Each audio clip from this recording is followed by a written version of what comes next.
कार्यक्रम में श्रोताओं आप सभी का बहुत बहुत स्वागत है। आज इस कार्यक्रम में हमारे मेहमान हैं डॉक्टर वेद भूषण शर्मा, जो कि असिस्टेंट प्रोफेसर हैं ऋषिकुल कैंपस उत्तराखंड आयुर्वेद विश्वविद्यालय हरिद्वार।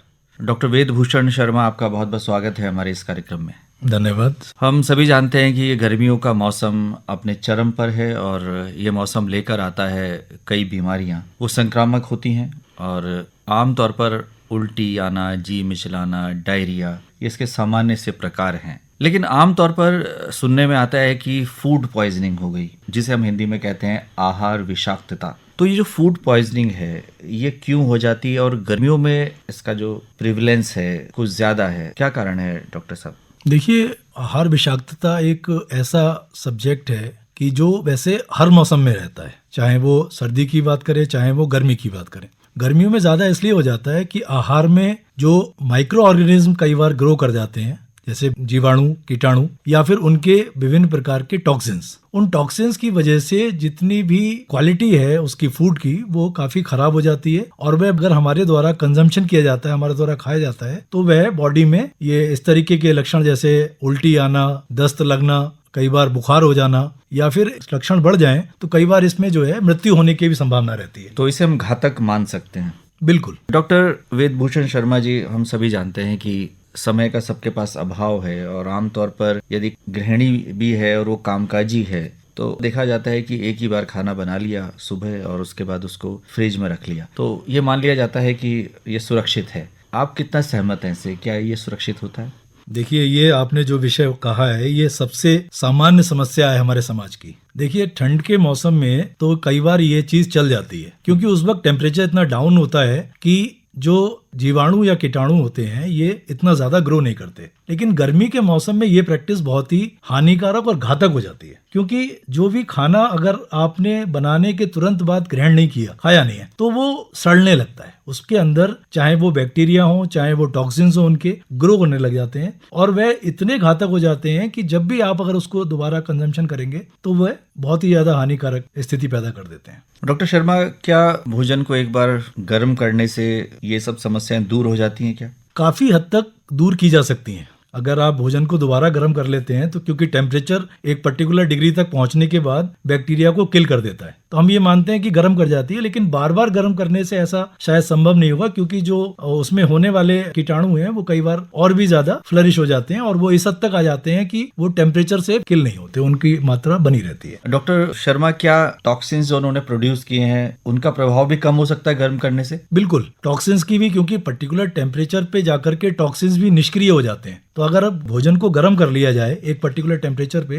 तो ये हो जाता है कि उसकी जो मारक क्षमता होती है टॉक्सिन्स की, वो काफी हद तक कम हो जाती है। अब बात करते हैं कि ये जो आहार विषाक्तता है, इसके लक्षण किस तरह से प्रकट होते हैं? प्रारंभिक लक्षण क्या है जिससे एक व्यक्ति संदेह करे कि शायद उसे फूड पॉइजनिंग हो गया, और ये डायरिया वगैरह से किस तरह से भिन्न है? जी, देखिए, सामान्य तौर पे सबसे पहले जो लक्षण आते हैं वो हमारे पेट दर्द के लक्षण आने शुरू होते हैं। कोई भी व्यक्ति जब कभी आहार विषाक्तता का शिकार होता है, तो एक बात और बहुत मैं क्लियर करना चाहूंगा इसमें कि आहार विषाक्तता खाने के तुरंत बाद नहीं आ रही है, ऐसा जरूरी नहीं है। क्योंकि कई बार आप जब भोजन करते हैं, कोई आहार विषाक्त होगा तो वो हो सकता है 2 घंटे के अंदर लक्षण प्रकट कर दे, एक हो सकता है कि 3 दिन बाद उसके अंदर लक्षण आए। तो आपको ये देखने की जरूरत है कि वह, आपको याद रखना पड़ेगा कि 3 दिन पहले आपने क्या खाया था। आपके पेट के अंदर दर्द हो सकता है, जी मिचला सकता है, उल्टियां आ सकती हैं, है ना। अगर आपका ये लक्षण बढ़ता चला जाए तो हो सकता है कि आपके अंदर डिहाइड्रेशन के सीवियर फीचर्स आ जाए, और डिहाइड्रेशन के फीचर्स अगर आ जाते हैं, एक बार उसमें इलेक्ट्रोलाइट इम्बैलेंस पैदा हो जाता है। हमारे बॉडी में जितना भी नमक पाया जाता है, कैल्शियम, क्लोराइड, सोडियम, पोटेशियम, ये शरीर के लिए बहुत जरूरी है, चाहे वो हमारी मसल्स की एक्टिविटीज हो, चाहे वो हमारे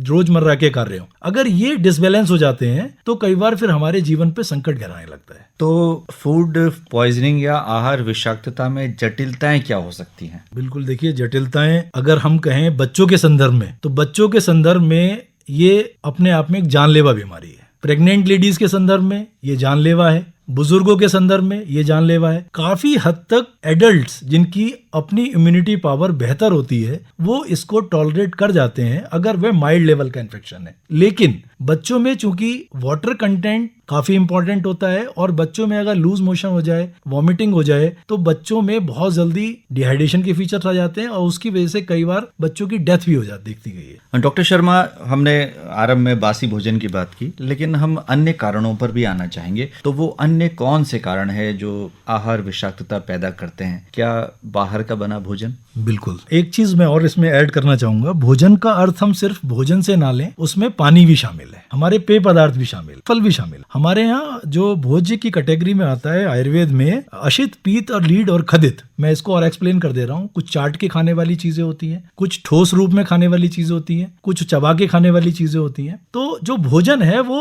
अगर हम पानी पी रहे हैं वो भी भोजन है हमारे हिसाब से। तो अगर वाटर इन्फेक्शियस है, वाटर में अगर कोई इन्फेक्शन है तो वो भी फूड पॉइजनिंग का कारण है। तो अगर आज की डेट में कोई, आप बाहर रेस्टोरेंट का खाना खा रहे हैं, कोई फल खा रहे हैं जिनमें कि वो फ्रेश नहीं है, कोई सब्जियां ला रहे हैं वो भी फ्रेश अगर नहीं है, या फिर मान लीजिए कुकिंग के दौरान हमने हाइजीन को फॉलो नहीं किया, तो वो अपने आप में फूड पॉइजनिंग के कारण हो सकते हैं। इसके अलावा और भी मल्टीपल, मैं अगर कहूँ, देखिए एक डिफरेंट स्टेप्स हैं। एक तो जीवाणुकृत होती है फूड पॉइजनिंग, एक नॉन बैक्टीरियल, मतलब कहना चाहिए एक जो बगैर जीवाणु के है। तो जैसे हमारे यहाँ एक बहुत बड़ा कंसेप्ट है विरुद्ध आहार का। विरुद्ध आहार ये होता है कि अगर दो अबिश पदार्थों को मिला करके, अबिश मतलब जो कि हमारे नॉर्मल पदार्थ हैं जिनके अंदर कोई पॉइजन नहीं है, लेकिन अगर उसको मिक्स करके खाया जाए तो विष बन जाता है। तो आयुर्वेद में उसको गर्विष कहते हैं। तो गर्विष की कैटेगरी में होता है जैसे कि आपने मधु और घृत मिला लिया सम मात्रा में, तो वह मृत्युकारक हो जाता है। आजकल बहुत कॉमन है, देखा होगा आपने, फ्रूट्स के शेक्स लोग पी रहे हैं, है ना, या फिर शहद को दही को मिला करके रेसिपीज बनाई जाती हैं। ये अपने आप में सारी आहार विषाक्तता के कारण है,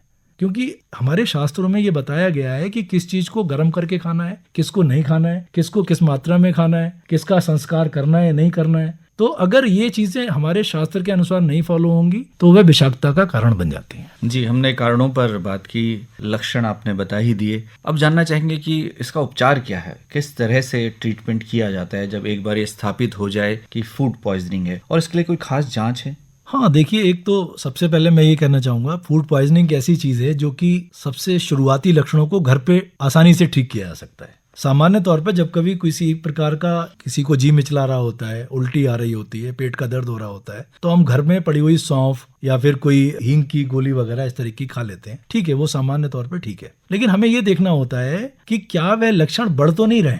अगर वो बढ़ रहे हैं तो हमें ये निरीक्षण करना पड़ेगा, क्या हमें तुरंत डॉक्टर को विजिट करना है या हमें कोई और सीरियस स्टेप लेना है। तो उसके लिए आपको एक दो चीजें चेक करने की जरूरत है कि आप कहीं डिहाइड्रेशन में तो नहीं जा रहे हैं बहुत सीवियर। एक सबसे आसान तरीका है, आप देखिए आपका मुंह सूखेगा, लगातार आपको पानी पीने की इच्छा होगी। ठीक है। एक और बहुत सामान्य लक्षण है, आप अपने खुद करके देख सकते हैं कि जो हमारी स्किन है उसको जब हम पकड़ के ऊपर की तरफ खींचते हैं तो वो स्किन वापस अपनी पुनः स्थिति में वापस आ जाती है। इसको स्किन की टर्जिडिटी कहा जाता है। डिहाइड्रेशन के टाइम पर ये स्किन अपनी टर्जिडिटी को लूज कर देती है, यानी कि अब जब डिहाइड्रेशन पेशेंट में आप अगर स्किन को ऊपर पकड़ के खींचा हुए तो ये जो है वापस अपनी अवस्था में नहीं आएगी, या आएगी तो धीरे धीरे आएगी। हमें इस वक्त ये समझ लेना चाहिए कि हमको तुरंत ट्रीटमेंट की जरूरत है, हमें हॉस्पिटलाइजेशन की जरूरत है, हमें एक कंसल्टेंसी की जरूरत है। ऐसी स्थिति में घर पर उपचार बिल्कुल ना करें, क्योंकि ये जानलेवा हो सकता है। अब हम मौसम की बात तो कर ही रहे थे, और ये ऐसा मौसम है जब लोग पर्यटन के लिए बाहर निकलते हैं। इस समय उत्तराखंड में भी 4 धाम यात्रा चल रही है और देश के कोने कोने से लोग यहाँ पर आ रहे हैं, और उत्तर भारत से लोग दक्षिण भारत की तरफ जा रहे हैं। तो ऐसे में बाहर भोजन करना लाजमी है। तो किन बातों का ध्यान रखा जाए कि विषाक्तता ना हो आहार में? देखिए, बहुत अच्छा एक सवाल है ये आपका इस मौसम के हिसाब से, क्योंकि सब टूरिज्म तो हमारा बेस है उत्तराखंड का, और वाकई जो व्यक्ति बाहर निकलता है वो भोजन भी बाहर करेगा। सबसे पहले आप ये चेक करिए कि जहां पर आप भोजन कर रहे हैं वहां पर हाइजीन का लेवल क्या है, कुकिंग कितनी प्रॉपर है। कोशिश करिए आप भोजन को गर्म अवस्था में खाएं, है ना। जैसे सबसे हमारे एक टीचर कहा करते थे बचपन में कि बेटा कढ़ाई के सामने खड़ा हो जा, और जो समोसा निकल रहा है ना बाहर या पूड़ी निकल रही है तुरंत गरम गरम खा लो, क्योंकि जहां वो निकल करके रखी गई साइड में या देर तक उसको छोड़ा गया तो उसमें इन्फेक्शन के चांसेस बढ़ जाते हैं। तो कोशिश ये करनी है कि एक तो हाइजीन हो, गर्म हो खाना, छोड़ा हुआ ना हो, ठीक है। और फ्रूट्स को देखिए प्रॉपर वॉश करके लीजिए, ठीक है। कोई ऐसा ना हो जैसे कई बार लोग फ्रूट चाट खाते हैं, एक बड़ा कॉमन है मार्केट में, देखिए आप, वो क्या करते हैं फलों को काट के रख देते हैं, और काट के रखने के बाद थोड़ी देर बाद जब वो आ रहा होता है ग्राहक तो उसी कटे फलों को दे दिया जाता है। वो कटे हुए फल नहीं ली, कोशिश करिए कि जो फल आप खा रहे हैं अपने सामने कटवाइए, प्रॉपर वॉश करके कटवाइए। दूसरी बात, आप एक हाइजीन का ध्यान दीजिए कि जो वेंडर से आप ले रहे हैं वो वेंडर अपने हाथ को कितना क्लीन किया हुआ है, या आप जब खा रहे हो भोजन को तो आपने कितना अच्छे से उसको वॉश किया हुआ है, अपने हाथों को धोया है या नहीं धोया है। ये हाइजीन के सिंपल मेजर अगर आप ध्यान रख लेंगे तो मुझे लगता है कि सामान्य तौर पर जो हमारी छोटी मोटी पॉइजनिंग है उससे बच जाएंगे। युवाओं में खास तौर से जंक फूड के प्रति काफी आकर्षण है। क्या जंक फूड भी इस श्रेणी में आएंगे कि वो आपको आहार विषाक्तता की ओर ले जाएं? बिल्कुल, बहुत अच्छा सवाल है ये आपका। और जंक फूड आज की डेट में बड़ा बर्निंग टॉपिक है। जंक फूड की वजह से आहार विषाक्तता खूब हो रही है। अभी रिसेंटली अपने वर्ल्ड फूड सेफ्टी डे मनाया 7 जून को। जंक फूड में कुछ गाइडलाइंस हैं कि ये कलर्स यूज नहीं किए जाने क्योंकि वो कैंसरस नेचर के हैं, है ना। ये इंग्रेडिएंट्स इतने ज्यादा नहीं यूज किए जाने। अजीनोमोटो टाइप के जो डिफरेंट टाइप के इसमें इंग्रेडिएंट्स मिलाए जाते हैं वो अलग अलग लेवल पे जाके विषाक्तता करते हैं। जरूरी नहीं है कि वो आपके खाते ही दिख जाए बॉडी में उनका असर। कालांतर में वो आपकी बॉडी में क्या क्या प्रॉब्लम करेंगे वो धीरे धीरे हम आज की डेट में जो देख रहे हैं, इतने ज्यादा कैंसर के या फिर अलग अलग बीमारियों के जो केसेस मिल रहे हैं उसमें जंक फूड का बहुत बड़ा कंट्रीब्यूशन है। पिज्जा को मैं ठीक है, बच्चों को बहुत पसंद होता है, आजकल की जनरेशन बहुत खा रही होती है पिज्जा बर्गर वगैरह, लेकिन ये मैदे के बने हुए आइटम है और कहीं ना कहीं हमारी बॉडी पे ये बहुत खराब इंपैक्ट डालते हैं क्योंकि हमारी बॉडी उसको आसानी से डाइजेस्ट करने के लिए नहीं बनी है। वो एक तरीके से हाफ कुक्ड है, प्रॉपरली उनको एक पर्टिकुलर टेम्परेचर पे कुक नहीं किया जाता, हमारी बॉडी में जाकर के वो डिपॉजिट हो जाते हैं। और एक कॉन्सेप्ट हमारी बॉडी में, जैसे मैंने आपको गर्विश का बताया, दूषी विष भी एक कॉन्सेप्ट है। दूषी विष में क्या होता है, जो ये पदार्थ होता है बॉडी में धीरे धीरे एक्यूमुलेट होना शुरू हो जाता है और वो आगे जाकर के बड़ी बीमारी के रूप में निकल के आता है। डॉक्टर शर्मा, अंत में हम जानना चाहेंगे आपसे कि जैसे आपने बैक्टीरिया वायरसेस की बात की, फंगस की बात करते हैं, डेयरी प्रोडक्ट्स में इस तरह की संभावना ज्यादा रहती है, आप क्या कहेंगे? देखिए, फंगल भी हमारा माइक्रो ऑर्गेनिज्म ही है। जैसे हम बैक्टीरिया और वायरसेस की बात कर रहे थे उसी प्रकार से फंगल इन्फेक्शंस है। फंगल इन्फेक्शंस ज्यादातर जो होता है 2-3 जगह पे बहुत कॉमन मिलता है। जैसे स्किन में फंगल इन्फेक्शन के मैनिफेस्टेशंस बहुत मिलते हैं। जो भी बेकरी फूड्स है उनमें फंगल इन्फेक्शन बहुत कॉमन मिलता है क्योंकि वो एक तरीके से हमारे ईस्ट से डेवलप होता है। इकोलाई हमारे एक बैक्टीरिया है, उसको ग्रो करके उसमें ये सब चीजें खमीर उठाया जाता है। फंगल इन्फेक्शन बहुत कॉमन है लंग्स में, बहुत ज्यादा। आज की डेट में जब आपने सुना होगा, जब कोविड का टाइम था तो एक ब्लैक फंगस नाम की बीमारी बहुत कॉमन हुई थी आंखों में, उसने बहुत ज्यादा त्राही मचाई थी, ठीक है। लेकिन फंगल इन्फेक्शन अगर मैं कहूँ फूड पॉइजनिंग के केस में कम देखने को मिलता है मुकाबले बैक्टीरियल। तो डॉक्टर वेद भूषण शर्मा जी, आज आप इस कार्यक्रम में आए और आपने बहुत ही महत्वपूर्ण बातें हमारे श्रोताओं के साथ साझा की कि गर्मियों के मौसम में आहार विषाक्तता से हम कैसे बच सकते हैं, आमतौर पर लक्षण क्या है और उपचार किस तरह से किया जाना चाहिए, और विशेष तौर पर आपने बचाव पर ध्यान दिया। आपका बहुत बहुत आभार, धन्यवाद। धन्यवाद सर।